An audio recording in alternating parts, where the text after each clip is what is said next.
alyansa ni Junior natibag na. Bakit ba? Aba syempre, dahil sa strategy ni VP Sara.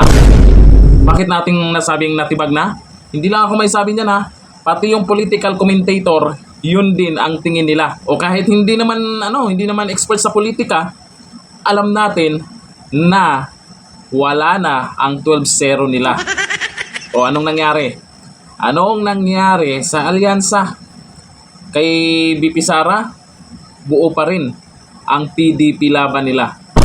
Eto, panoorin po natin ang paliwanag po dyan ng isang political commentator tungkol po sa strategy ni VP Sara.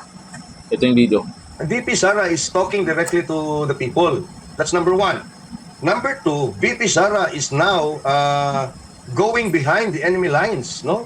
And in the very, very districts and in the very, very residences, no, quote unquote, of those people who attacked her incessantly, ay pinupuntahan nitong si VP Inday at mukhang slowly but surely natitibag na talaga ang popularidad at approval ng mga kandidato ni Bongbong Marcos. Kaya parang damage control siya kagad. Parang very defensive. No? Inday Sara is now on a very, very strong offensive strategy going into the last stretch, no, the home stretch of this election with only what, 10, 12, 11 days, no, remaining in the campaign trail. Well, actually not 10 kasi nga hanggang May 9 lang yung kampanya.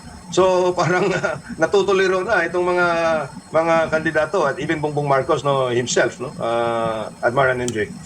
Matapos kasi ipagmayabang ni Junior na ang resulta ng alalan ay maging 12-0, ayun, unang umalis yung kapatid mismo niya, ang takit-takit nun. Oo. Sumunod, nagpa-endorso si Camille Villar kay VP Sara. Nakaganyan pa, ang takit-takit nun. Kaya ang ginawa nila, pinaimbestigahan ang mga Villar. Bakit ba? Nasaktan ba sa pagganon ni Villar? Tapos ngayon, eto pa ang malala.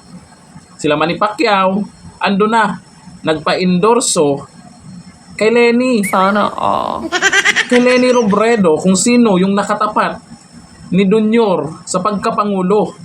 Doon sila nagpa-endorso, si Manny Pacquiao at si Abalos ba yun? Kung hindi ako nagkakamali ha. Ibig sabihin yan, mas may tiwala sila doon na mayroong makukuha silang boto. Ibig sabihin nito, yung alyansa ay mukhang alanganin na talaga.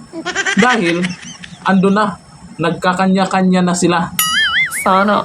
Kanya-kanya na sila kung paano manalo sa eleksyon.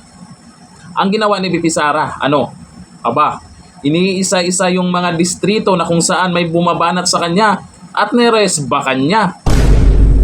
Walang takot na niresbakan niya. Sila yung nauuna. O ngayon, o kagaya nung nakaraan, may umiyak na. Niresbakan ni VP Sara, si Abante. O, ang nangyari, yung anak, aw. O, di ba?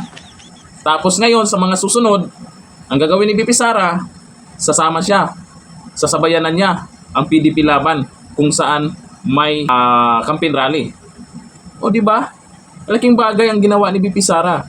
Meron siyang inendorso. Kung hindi magustuhan po ng mga Duterte supporters, may choice po sila yung inendorso ni Tatay Digong. Kaya napansin nyo, ang PDP laban, buo pa rin, buo pa rin, at hindi nag-aaway, nagsasama-sama. Ang alyansa, anyari na. May umalis na, mayroon pang pinaimbestigahan na isa. Yung iba ay mukhang wala ng tiwala sa alyansa, nagpa-endorso na sa iba. Ano na? Bakit po sila lumalapit po kay VP Sara at doon sa iba? Organic ang supporters ng mga yan. Hindi trolls. Di ba? Kay Leni, kahit papano, kahit sabihin nating tinalo siya, organic din namang mga nakasuporta sa kanya. Yun nga lang, yung iba, ewan ko nasaan na. Palapit ang eleksyon, mukhang sila yung nataranta ngayon. Paalala ulit, PDP laban. Bahala na po kayo kung sino yung idagdag nyo dyan. Party list, baka naman. Pakisingit ng BH Bagong Henerasyon Party List. Number 94 po yan. Hanggang dito lang. Thank you. Bye-bye.